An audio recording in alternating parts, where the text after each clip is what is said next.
السلام علیکم۔ آج کی ویڈیو میں آپ لوگوں کو بہت ہی ضروری خبر دینے جا رہی ہوں۔ اس خبر کو سن کر شاید مسلمان غصے میں آ جائیں، کیونکہ خبر ہے ہی کچھ اس طرح سے۔ بہت سالوں سے چلا آ رہا ہے کہ ہر دھرم کے لوگ آپس میں مل جل کر رہتے ہیں، آپس میں بھائی چارہ قائم کرتے ہیں اور امن پھیلانے کی کوشش کرتے ہیں، لیکن شاید ان کے بھائی چارے کو کسی کی نظر لگ گئی ہے۔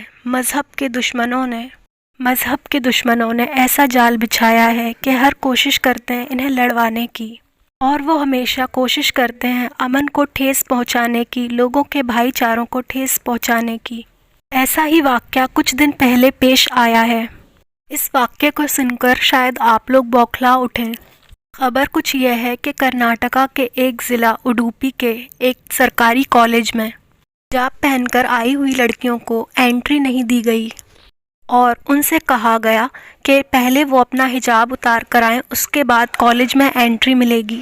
نفرت کی آگ اب اسکول کالجز تک بھی پہنچ چکی ہے۔ ماحول کو اتنا زیادہ بگاڑنے کی کوشش کی جا رہی ہے۔ لڑکیوں نے اندر آنے کی بہت ریکویسٹ کی اور ان سے کہا کہ اگلے مہینے سے ہمارے ایگزامز ہیں، ہماری پڑھائی کو بہت زیادہ نقصان ہو جائے گا، ہمیں اندر آنے دیجیے۔ اس کے باوجود بھی یونیورسٹی میں اندر نہیں جانے دیا، اور اس بات کو بڑھاوا دیا گیا اور کہا گیا کہ یہ لوگ آج حجاب پہن کر آ رہے ہیں تو کل ہمارے بچے سیفرون کے گمچھے پہن کر آئیں گے۔ بات سن کر نان مسلمز جو بچے تھے انہیں بڑھاوا ملا، اور وہ لوگ بھی سیفرون کے گمچھے پہن کر آ گئے اور پروٹیسٹ کرنے لگے۔ سوچنے والی بات یہ ہے کہ بہت ٹائم سے ہی لڑکیاں حجاب وغیرہ پہن کر آ رہی تھیں، اس وقت تو کسی کو بھی پریشانی نہیں تھی، لیکن ایک دم سے یہ مدعا کیسے اٹھایا گیا؟ اچانک سے ہی ان دھرم کے دشمنوں کو کیا پریشانی ہوئی کہ انہوں نے یہ مدعا اٹھایا؟ انہیں جا کر یہ بات کون سمجھائے کہ ہمارے کانسٹیٹیوشن یعنی کہ سمویدھان میں یہ ہے کہ کوئی بھی انسان جو انڈیا میں رہتا ہے وہ اپنے دھرم کو اور مذہب کو پروموٹ کر سکتا، اپنے مذہب کے طور طریقوں کو اپنا سکتا۔ انڈیا میں رہنے والے ہر انسان جو بھی جس مذہب کا ہے اسے اپنے مذہب کو اور اپنے مذہب کے طور طریقوں کو فالو کرنے کا پورا حق ہے۔ اس لیے انڈیا کو سیکولر کہا گیا ہے۔ انہوں نے اس کے خلاف آواز اٹھائی، پروٹیسٹ کیا اور کہا کہ ان کے ساتھ ظلم ہو رہا ہے۔ جب کانسٹیٹیوشن میں یہ چیز نہیں ہے تو پھر آپ لوگ کون ہوتے ہو ہمارے حجاب کو اتروانے والے؟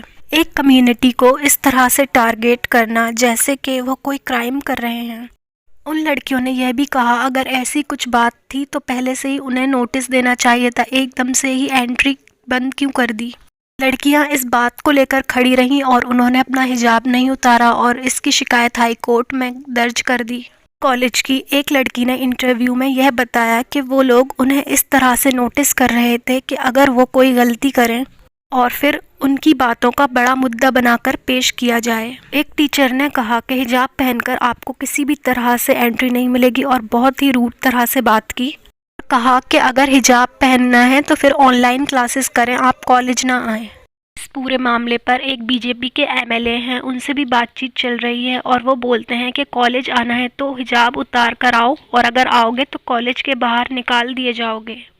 لڑکیاں دوسرے دن کالج گئیں تو اس دن بھی انٹری نہیں ملی، اور بہت سارے آفیسرز کو وہاں کھڑا کر دیا گیا، جس کی وجہ سے لڑکیاں ڈر گئیں اور ان سے ان کے نام پوچھے گئے اور ایک پیپر پر سائن کروایا گیا۔ لڑکیوں نے سائن کر دیا، لیکن اس کے بعد بھی انہیں اندر جانے کی اجازت نہیں دی گئی۔ لوگ معصوموں پر ظلم کر رہے ہیں اور خود کو خدا سمجھنے لگے ہیں، لیکن جس دن خدا کی مار پڑے گی تو ان کی عقل ٹھکانے آ جائے گی۔ سورۃ الرعد میں اللہ تعالیٰ نے فرمایا ان کے لیے دنیا کی زندگی میں عذاب ہے، اور آخرت کا عذاب تو بہت ہی زیادہ سخت ہے، انہیں اللہ تعالیٰ کے غضب سے بچانے والا کوئی بھی نہیں ہوگا۔ اللہ تعالیٰ دنیا کے تمام مسلمانوں کی حفاظت فرمائے، اور جو لوگ مسلمانوں کے خلاف جال بچھا رہے ہیں ان کے جال ان پر ہی الٹے پڑ جائیں۔ ملتے ہیں اگلی ویڈیو میں، تب تک کے لیے السلام علیکم۔